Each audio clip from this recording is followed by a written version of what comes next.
when the mainland became a problem, a challenge to America.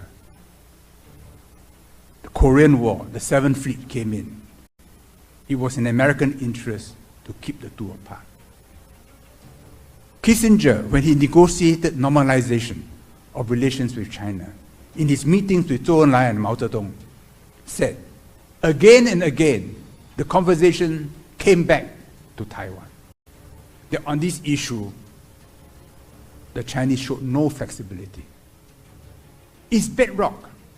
It is not a card which America can play against China because it would lead to a rupture and maybe even to war. And in recent years, relations have become quite bad. Both sides think of war scenarios. What happens if there is war? What will each side do? If China were to forcibly take over Taiwan, what would the US do? These are scenarios which the Indo-Pacific Command, as a matter of professionalism, have to think through and exercise. RAND has also done such exercises. I think the US have come to the conclusion that if it's a conventional war, there is no certainty of winning. In fact, there's a good chance that they may lose. Because China now has hypersonic missiles. We can travel maybe 2,000-3,000 kilometers to hit US aircraft carriers, which means that aircraft carriers have to stay away and cannot intervene in Taiwan. So for the Americans, if they want to deter China, they must be able to threaten China with nuclear weapons, tactical, and maybe up the scale if necessary. And you can be sure that on both sides, in dark rooms, there are strategic thinkers who work through the scenarios. China knows that the US wants to deny it a counter-strike capability. They put their missiles now on high-speed train. It's about the same length. And China has lots of tunnels, so they can hide the missiles in the tunnels. But today with satellites, you can monitor every railroad, every fast train, the entrance and the exit to every tunnel. So China is not sure that its land-based ICBMs can hit back. So they know they need submarines. And the only sea which is deep enough is the South China Sea. And in ASEAN, we don't want to get involved in this. We have our claims, we have our economic interests, but we are not involved in nuclear warfare. And the reason for AUKUS is to add maybe another 8 Australian attack submarines so that every strategic submarine in the PLA Navy can be tracked and hunted down. Now this is, to me, madness, you know. They are thinking of the possibility of a nuclear exchange. But when I was in the military, this is my job. I got to think through all this. So China knows that it must have an assured counter-strike capability because the US wants to deny China a counter-strike capability. So from a few hundred warheads, it's going to increase it to maybe 1,000-2,000, I don't know. And we read that in Xinjiang, they're building many silos. So maybe for every ICBM, they may have 2 empty silos, like an MX game, you know, so that it's hard for the Americans to destroy everything in the first try. Now, if I were Taiwanese, think about this. In 10 years' time, China will have almost a certain counter-strike capability against the US. So at a conventional level, they may not prevail. At the nuclear level, the risks are too high. At that point, the pressure on Taiwan, political, military, economic pressure, is bound to grow. So therefore, the status quo is a ticking bomb. To say, keep the status quo. is to say, let it tick. It will not tick forever. In 10 years' time, it will be ticking much faster. Lee Kuan Yew had always taken the position that it is better for Taiwan to negotiate with the mainland earlier rather than later. Because the longer you wait, the weaker your relative negotiating position. But of course, there are Taiwanese who believe that maybe if you wait long enough, something will happen to the mainland. Some big struggle in the Communist Party, a new civil war, and then a path for Taiwan to escape and become independent. Li Teng-hui said, take Taiwan out from Egypt. Well, maybe one day the Red Sea will open. But you cannot base policy on such a possibility. It's too dangerous. It may happen, but it's not a high chance. And policy cannot be based on that. So, from me watching this, with some emotion, but not with the emotion of a Taiwanese, I say, no, better to negotiate now. Which is why we had the 九二共识, which is why we had the free trade agreement under President Ma. And there's this view that President Xi Jinping can't wait to invade Taiwan for his legacy. This, to me, is not consistent with what he did in 2015. When in Singapore, President Xi met President Ma over dinner at the Shangri-La. At that time, I was with the Kwok group. So I asked one of the Kwoks, I said, who paid for the bill? She told me 50-50, down to the last cent. I remember President Ma brought Jingmen Gaoliang, and President Xi, of course, brought the Guizhou Mao Tai. No? I think both are equally good, equally strong. And the words spoken that evening was so moving. I mean, I'm not from Taiwan, not from mainland, but I'm ethnic Chinese. And I was really moved by those words. And I remember talking to Robert Kwok about it. He too was moved by those words. And moved by the symbolism of that meeting, where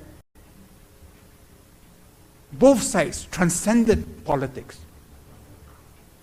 They addressed each other as Seng Sheng. Not Mr. Mr. is the low-level way of addressing. Seng Sheng is the highest level of addressing each other. In other words, the key is to go up, not to go down. But at that time, President Mao was already stepping down. And everyone knew that it was likely that Tsai Ing-wen would become president.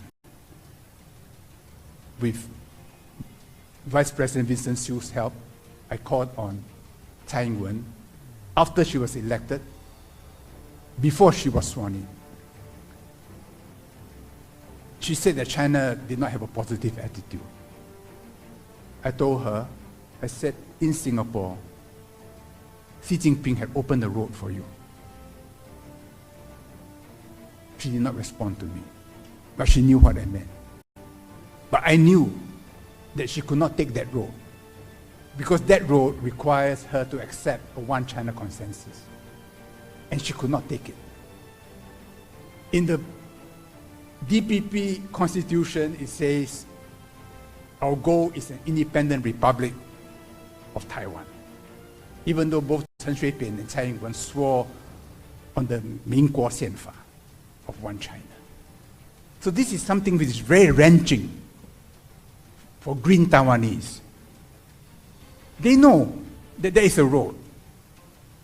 But that road means that there could be a trap. Because one China may mean one PRC, 一国两制. So they say no. The alternative is a dead end and tragedy. Not just for Taiwan and the mainland, but I think for Singapore and for the entire region. For the world, if there's war between China and the US. This road is not a superhighway, but it's not a bad road. And one China, the PRC did not say one PRC policy. It says one China. It did not say when. It says 什么都可以谈. You can discuss everything. So when Tu Lilon, whom I had dinner with last night, he was in America. He said there is no consensus on the one China consensus, on the 九二共识. He said, I was just using the words of Ku Zhenfu. Ambiguity is a key to the future. I mean, in Tai Chi, I do Tai Chi for 15 years. Tao Te Ching, the second line, 名可名,非常名. If you define it too much, it disappears. So ambiguity is necessary. The mainland will accept some ambiguity. Taiwan should accept some ambiguity. The problem is the DPP constitution.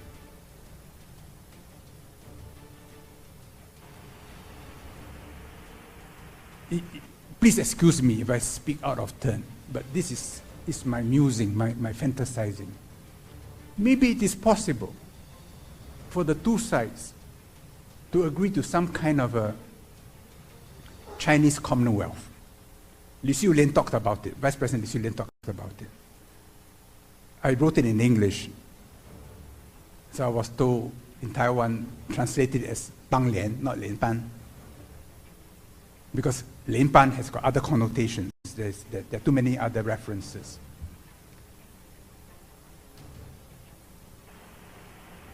There are precedents. In Iceland, the Icelandic people met every year in the Rift Valley. They make laws. They talk about trade disputes. They pass judgments. They punish. Then they went back to their separate valleys. There was no executive, no common executive. It was called the Eltingi. It was Europe's earliest modern democracy. Then if you study Switzerland, the cantons came together to form the Helvetian Confederation. Again, they had no executive, but they met, they discussed common problems. So when we talk about one China, maybe we can talk about the one China Commonwealth, where the two sides talk about trade, cooperation, problems, agree on certain principles, without the need for a common executive. Can the mainland accept that? I think they can. Why do I say that? If you look at Macau, Macau in the 16th century was given to the Portuguese. It was not taken from the Ming dynasty, because China wanted the Portuguese to have their own area and don't trouble me. And the Portuguese understood that. Never be a problem to China. The Qing dynasty renewed it. But in the 19th century, when China was being ravaged by the imperial powers, Portugal decided to take Macau. But they had a revolution in 1973. And they said, we want to return Macau immediately to China. What did China say? China said, no. We have to settle Hong Kong first. Please stay. So it was only in 1999 that Macau returned to the mainland. And even to today, there is no practical change in how Macau is run or the Macanese way of life. We do not know what China will be in 20 years' time. China today is very different from China 20 years ago. Unrecognizable of what China was 40 years ago. So 20 years from now, 40 years from now, what will China be? What will Taiwan be? So in my free moments, it's something I play in my mind. The possibility of a Chinese Commonwealth where they come together, where you maintain your links with America, but not to an extent which threatens China. Where you maintain your links to Singapore and other countries, where Xing Guang Pu Ping can still be in Taiwan with no problem.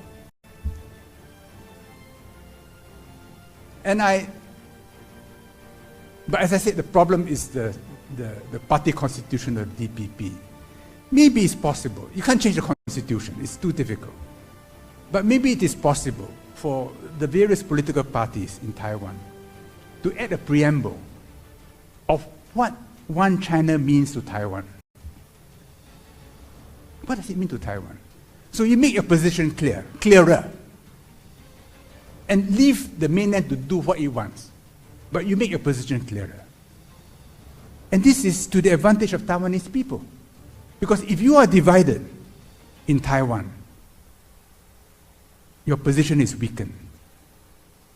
But if among the political parties there is broad consensus about the 九二共识, that it means for a prolonged period a Commonwealth, not a PRC, not an ROC, maybe by that time it's just called China, and you can apply this in Olympic Games and other international organizations, that there is a way forward. And I believe a little clarification on the Taiwan side will enable Taiwan to go back on the road, which was opened by Xi Jinping and Ma Ying-jeou in Singapore in 2015. What do you guys think? Do you think George Yeo is right with his perspective about China and Taiwan? Please leave your comment below. We would love to hear from you. Thank you for making it this far. If you like this video, you might want to share it with a like-minded friend. Thank you, and as always, stay blessed.